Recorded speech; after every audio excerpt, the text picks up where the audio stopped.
Welcome back. ప్రధాన పత్రికలోని ప్రధాన అంశాలని మనతో పాటు విశ్లేషించడానికి సిద్ధంగా ఉన్నారు ప్రముఖ విశ్లేషకులు బండారు రామ్మోహన్ రావు గారు. రామ్మోహన్ రావు గారు నమస్తే అండి. రహీం గారు నమస్తే. రామ్మోహన్ రావు గారు, సరే మనం ప్రతిరోజు రాజకీయాల గురించి మాట్లాడుకుంటాం, కానీ మనం అప్పుడప్పుడు మాత్రం కొంతమంది మహానుభావులని వాళ్ళ యొక్క సంబంధించినటువంటి త్యాగాలు, వాళ్ళు చేసినటువంటి సేవల గురించి కొనియాడాలండి. అలాంటి సేవకుల్లో ఈరోజు కుష్ఠరోగులు ఎవరైతే వాళ్ళ పాలిట దేవుడిగా భావిస్తారో ప్రముఖ సంఘ సేవకులు, ఆయన 18వ వర్ధంతి, ఆయనే బాబా ఆమ్టే. ఈరోజు మనం బాబా ఆమ్టే గురించి ఖచ్చితంగా చెప్పుకోవాలండి. ఆయన చేసిన సేవలు మామూలు విషయం కాదు. మనకు తెలుసు కుష్ఠరోగుల గురించి సమాజంలో ఏ విధంగా ఉంటారో, అలాంటి వారి పట్ల దేవుడిగా ఉన్నటువంటి బాబా ఆమ్టే గురించి ఈరోజు మనం మీ ద్వారా తెలుసుకోవాలనుకుంటున్నాం సార్. ఈరోజు ఆయన 18వ వర్ధంతి, కొంచెం వివరంగా చెప్పగలుగుతారు? తప్పని సార్, ఎందుకంటే మన రహీం గారు మీకు అట్లాగే మెగా న్యాయ ప్రేక్షకుల నమస్కారం. ఇట్లాంటి మహానుభావుల గురించి ఆ రోజు ముఖ్య విషయాల గురించి మాట్లాడే పద్ధతి మంచిది, అది ఆరంభించారు, చాలా సంతోషం అనిపిస్తుంది. ఎందుకంటే బాబా ఆమ్టే గురించి తెలుసుకోవాలి. మురళీధర దేవదాస్ ఆమ్టే ఆయన పూర్తి పేరు, మహారాష్ట్రలో పుట్టారు. 1918, అట్లాగే మన డిసెంబర్ 26 నాడు ఆయన పుట్టారు. 92 ఏళ్ల వయసులో 2008 డిసెంబర్ 9 ఫిబ్రవరి నాడు ఆయన మరణించారు. ఆయన కుష్ఠరోగుల పట్ల సేవ చేసే కన్నా ముందు స్వాతంత్రోద్యమంలో పాల్గొన్నారు. అట్లాగే గాంధీ మహాత్ముడితో కలిసి పనిచేశారు. ఆనాడు ఉద్యమంతో పాటు డాక్టర్ గా సేవలు అందించారు, సామాజిక డాక్టర్ గా సేవలు అందించారు ఆయన. అట్లాగే ఆయన మహారాష్ట్రలో అనేక సంఘ సంస్కరణ ఉద్యమాలకు దారితీసిండు. ముఖ్యంగా కుష్ఠరోగుల పట్ల సమాజం చూపిస్తున్న వివక్షను దూరం చేసే క్రమంలో ఆయన కుష్ఠరోగుల నుంచి తీసిన రక్తాన్ని తన రక్తంలో ఎక్కించుకున్నారు కూడా. తన భార్య సాధన కూడా అట్లాగే పనిచేసింది. ఇద్దరు కూడా కుష్ఠరోగుల ఆశ్రమాన్ని 50 ఎకరాలు స్థాపించి ఆనాడు దాన్ని పెద్ద ఎత్తున సమాజానికి సేవ చేస్తూ, కుష్ఠరోగుల పట్ల మీరు సమాజం దూరం చేయకండి, వాళ్ళు కూడా మనుషులే అని చెప్పి చేశారు. అందుకని కుష్ఠరోగుల పాలిటి దేవుడు అని ఆయన పేరు వచ్చింది. ఆయన స్వాతంత్రం వచ్చిన తర్వాత కూడా 40 ఏళ్ళ స్వాతంత్రం వస్తే ఎన్నేళ్ళు బతికించుకోండి, 192 ఏళ్ళు బతికిండి కనుక 50 ఏళ్ళు పైగా బతికిండి ఆయన. యుక్త వయసులోనే గాంధీ మన బోధనలకు ప్రభావితమైన ఆయన మరి ఒక ప్రత్యేక అంశాన్ని ఎంచుకొని కుష్ఠరోగుల సంక్షేమానికి వారి ఆసరా ఇచ్చి వాటిని ఒకే దగ్గర చేర్చి సమాజంలో దూరం పెడతారు, కుటుంబ సభ్యులకు దూరం పెడుతున్నారు కనుక వాళ్ళని ఆదరించిన దేవుడిగా ఆయన పేరొందారు. ఆయన 18వ వర్ధంతి సందర్భంగా మనం ఘనంగా నివాళులు అర్పిద్దాం ఆయనకి.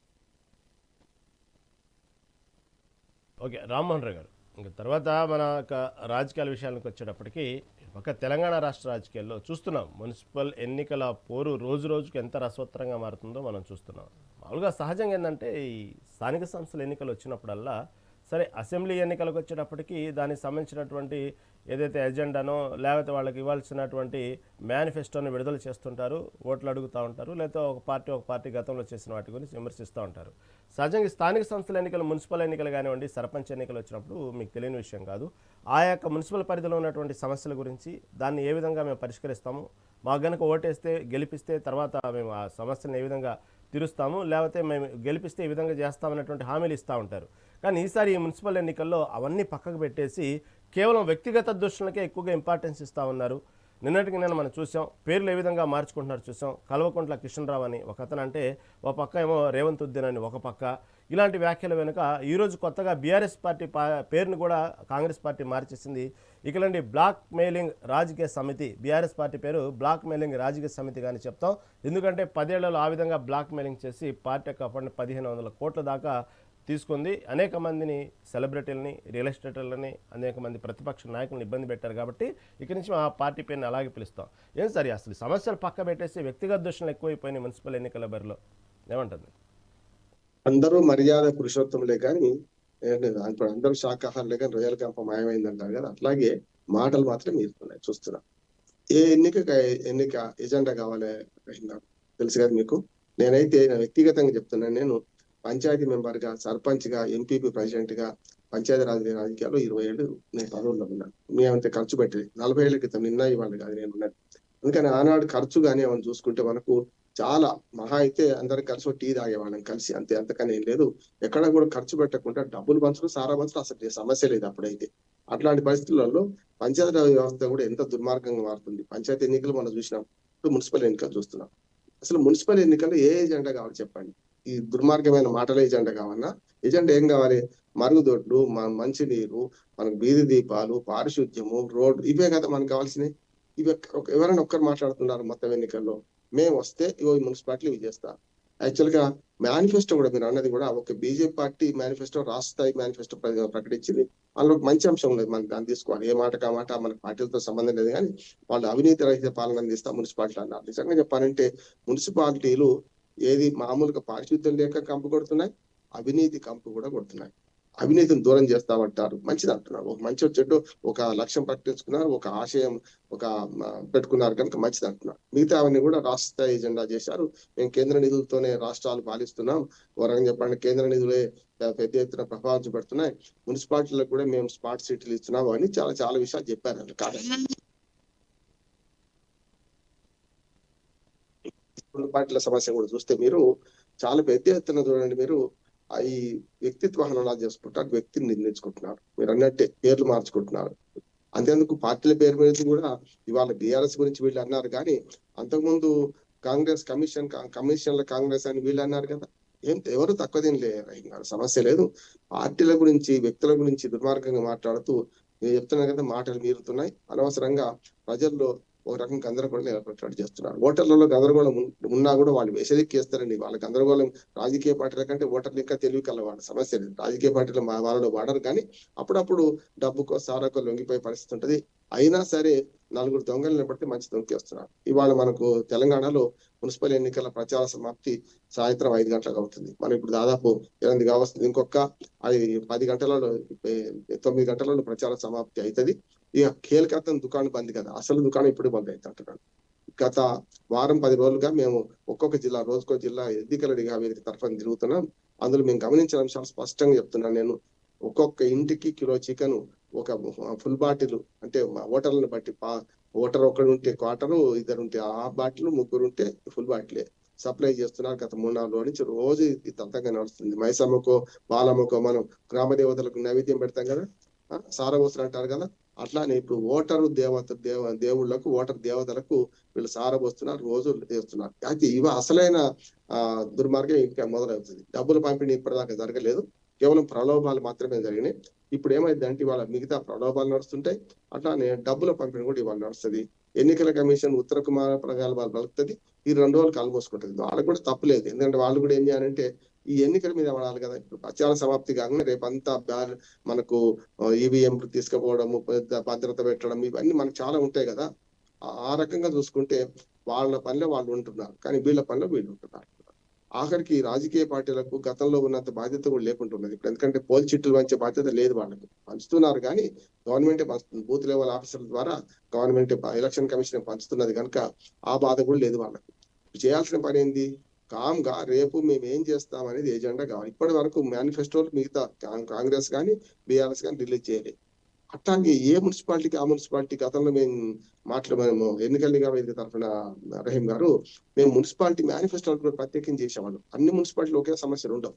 నేను చెప్పిన కామన్ సమస్యలు ఉంటాయి, రోడ్లు, మరుగుదొడ్లు, మంచినీరు, ఇట్లాంటివి ఉంటాయి కాదట్లేదు. కానీ అదనంగా కొన్ని మన ప్రతి మున్సిపాలిటీ సమస్యలు ఉంటాయి కదా. అందుకని వార్డు ఎజెండా కావాలి, మున్సిపాలిటీ ఎజెండా కావాలి, కార్పొరేషన్ ఎజెండా, దేని దానికి ఉండాలి. ఎజెండా కూడా ఎవ్వరు మాట్లాడతలేరు. ఇప్పుడు చూస్తే ప్రపంచ రాజకీయాలు, దేశ రాజకీయాలు, నేను ప్రచారం చూస్తున్నా కానీ వెళ్ళినప్పుడు ఊళ్ళల్లో ఎట్లా జరుగుతుందంటే మున్సిపాలిటీలను చూసుకుంటే మనకు అమెరికా భారత్ ఒప్పందం గురించి కొందరు మాట్లాడుతారు. బ్రహ్మాండమైన ఒప్పందం గురించి మా మోడీ గొప్పోడని వీళ్ళు అంటారు. కాదు మోడీ ఏం తప్పు చేసిందని వీళ్ళు చెప్తుంటారు. అట్లానే రాష్ట్ర స్థాయిలో జరిగే ప్రతిది కూడా అంటే కేవలం కేంద్రంలో జరుగుతున్న వాదనలన్నీ ప్రపంచము, దేశము, రాష్ట్ర రాజకీయాలు ప్రస్తావిస్తుంది తప్ప మన గ్రామానికి ఏం కావాలి, మన పట్టణానికి ఏం కావాలి, గ్రామం అంటున్నాను. కొన్ని అయితే 10 వార్డులు ఉన్న మున్సిపాలిటీ ఉంది రహీం గారు, 10 వార్డు అంటే 6 ఎవరు గెలిస్తే వాళ్ళు అవుతారు. ఒకవేళ 3 పార్టీలు గట్టిగా పోటీ పడుతున్నాయి కదా, 3 గెలిచిందనుకో 4 ఓడు రేపు చైర్మన్ అయ్యే అవకాశం ఉంటుంది అంటారు. ఇంకో మాట కూడా ఏంటంటే ఇప్పటికైతే కొంత మనకి హైకోర్టు సూచనల మేరకు అయితే మరి ఇచ్చినామంటున్నారు, కానీ ఇంకా ఎలక్షన్ కమిషన్ నోటిఫికేషన్ ఇష్యూ చేయలేదు. ఇంకా చేయాల్సిన పని ఏంటంటే ఈ కోఆప్ట్ చేసుకునే వాళ్ళు ఉంటారు కదా, ఏది మనకు ఎంపీలు అంటే రాజ్యసభ, లోక్సభ ఎంపీలు, అట్లానే మనకు ఎమ్మెల్సీలు, మనకు ఎమ్మెల్యేలు, ఈ 4 ఓట్లు అదనంగా కోఆప్ట్ సభ్యులకు కోఆప్షన్ తీసుకొని వాళ్ళు ఓటు వేయొచ్చు. ఏ మున్సిపాలిటీలో కోఆప్ట్ చేసుకుంటారని ఇప్పటికే తేల్చండి అంటున్నాను నేను. ఎందుకంటే అవకాశవాదం రాజ్యం అయితే ఇప్పుడు ప్రజలనేమో డబ్బులు ఇచ్చి ప్రజలు కొంటున్నారు, ఏది కౌన్సిలర్లు, కార్పొరేటర్ ఎన్నుకునే వాళ్ళు. ఇప్పుడు రెండో కొనుగోలు ఏమైందంటే ప్రజల్ని కొనుక్కొని మేము వచ్చినాం కదా, మమ్మల్ని కొనుక్కోండి అని బహిరంగ వేలం పెట్టే ప్రయత్నం చేస్తున్నారు. ఇక్కడ చూస్తుంటే మనకు బహిరంగ వేలానికి కొంచెం అడ్డుకట్ట వేసిన జీవో కూడా నేను వచ్చింది.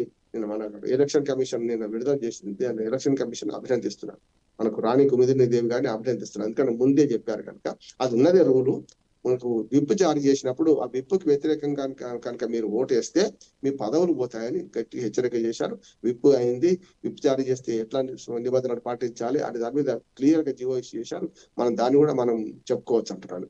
రెండోది ఏంటంటే ఈ కోఆప్ట్ చేసే మెంబర్లు అదే రాజ్యసభ, లోక్సభ, ఎమ్మెల్యే, ఎంపీలు, ఈ ఎంపీలు కానీ ఎమ్మెల్యేలు కానీ ఎమ్మెల్సీలు కానీ వీళ్ళు ఎక్కడ మీరు ఆప్షన్ ఇస్తారని మొదలెట్టి తెలుసుకుంటే మంచిది అంటున్నారు. లేకపోతే ఎన్నికల రిజల్ట్ మనకు 11 నాడు వస్తుంది. 11 ఎల్లుండేమో ఎలక్షన్లు, 13 నాడు రిజల్ట్ వస్తుంది. ఈ లోపటినే తెలిస్తే బెస్ట్. ఎందుకంటే ఎక్కడ తప్పు ఉన్నారో అక్కడికే వెళ్ళి ఓటేసే ప్రయత్నం చేస్తారు. అప్పుడు ఏమైందంటే ఎక్కడ మనకు అధికార పార్టీకి లాభం అవుతుంది. ఎప్పుడు కూడా గతంలో కూడా బీఆర్ఎస్ చేసింది అదే. కాకపోతే అప్పుడేమో ఒక 2 రోజులు ముందుగానే ఇచ్చారు కనుక ఎక్కడ ఏ మున్సిపాలిటీలో మేము ఓటేస్తామని మొదలు చేసుకోవడం వల్ల అక్కడ మెజార్టీ ఉన్నా లేకున్నా వాళ్ళు అక్కడనే ఓటేయాల్సిన నిబంధన ఉండేది. కానీ ఇప్పుడు ఆ నిబంధనను సడలించే ప్రయత్నం చేస్తున్నారు. అర్థమవుతుంది మనకు. అది కాకుండా ఉండాలంటే ఎలక్షన్ కమిషన్ గత నిబంధనని ప్రోత్సహించాలి. ఆ టైంకి వచ్చిన తర్వాత ఎక్కడ ఓటు తక్కువ ఉంటే అక్కడ ఓటేసే పరిస్థితి ఉండదు కనుక ఈ కోఆప్షన్ మెంబర్ల ఓటు సంగతి తేల్చాల్సిన అవసరం ఉంది. సాంకేతిక అంశమే కానీ రేపు మున్సిపాలిటీలలో చైర్మన్ల ఎన్నిక, మేయర్ల ఎన్నికలు చాలా కీలక పాత్ర వహిస్తుంది టైం గారు. ఎందుకంటే ముందు జాగ్రత్త హెచ్చరిస్తున్నా. అది ఖచ్చితంగా ఎలక్షన్ కమిషన్ విప్పు జారీ చేసినప్పుడు ఎట్లా మెలగాలో మెంబర్లకు సూచించినట్టే ఇది కూడా కోఆప్టివ్ మెంబర్లకు కూడా, కోఆప్షన్ చేసుకునే మెంబర్లకు కూడా వాళ్ళకి నిబంధనలు రూపొందించాలి. వాళ్ళు మొదలై మున్సిపాలిటీలు కానీ మన కార్పొరేషన్ లో ఎక్కడ ఓటేస్తామని చెప్పాల్సిన అవసరం ఉంది అంటున్నారు. దానికి కూడా నిబంధనలు ఉంది. అదే ఉంటుంది. ఇప్పుడు ఉదాహరణ రాజ్యసభ సభ్యుడు అనుకోండి, రాష్ట్రంలో ఎక్కడైనా ఓటేయచ్చు.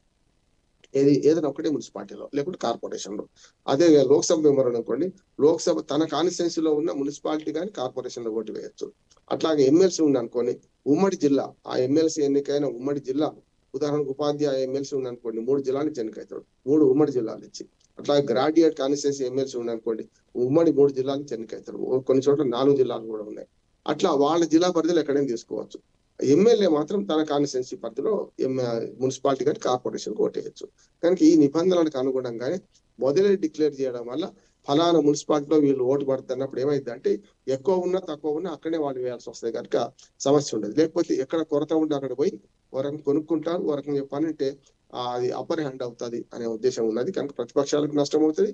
కొన్ని చోట్ల అధికార పక్షానికి కూడా నష్టమే అవకాశం ఉంది. కనుక దీని మీద ఎలక్షన్ కమిషన్ చేయాల్సిన అవసరం ఉంది. అంతిమంగా 2 విషయాలు మనం ఓటర్లకు విజ్ఞప్తి చేద్దాం. ఇవాటి నుంచి ఓట్ల పండుగలో ఇవాళ కీలకమైనది. ఇవాళ రేపు కనుక మీరు డబ్బులు సారా తీసుకోకండి. సరే తీసుకోకండి అంటే మన హితవచనాలు పనికిరావు.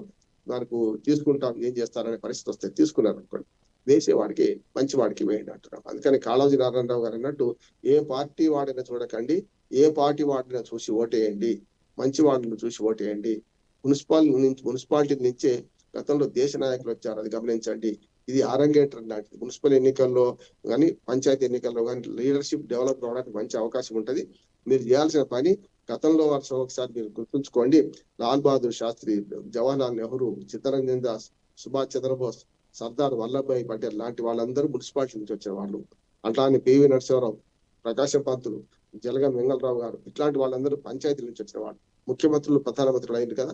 అందుకని దయచేసి ఈ మున్సిపాలిటీ నుంచి రాజకీయ అరంగేట్రం చేసిన వాళ్ళు, పెద్ద పెద్ద పదవులకు వచ్చిన వాళ్ళు, రాష్ట్ర రాజకీయాల్లో కీలకమైన పదవులు చేసిన వాళ్ళు ఉన్నారు కనుక దయచేసి మన ముఖ్యమంత్రి రేవంత్ రెడ్డి గారు కూడా జడ్పీటీసీ నుంచి వచ్చారు, చూస్తున్నాం కదా.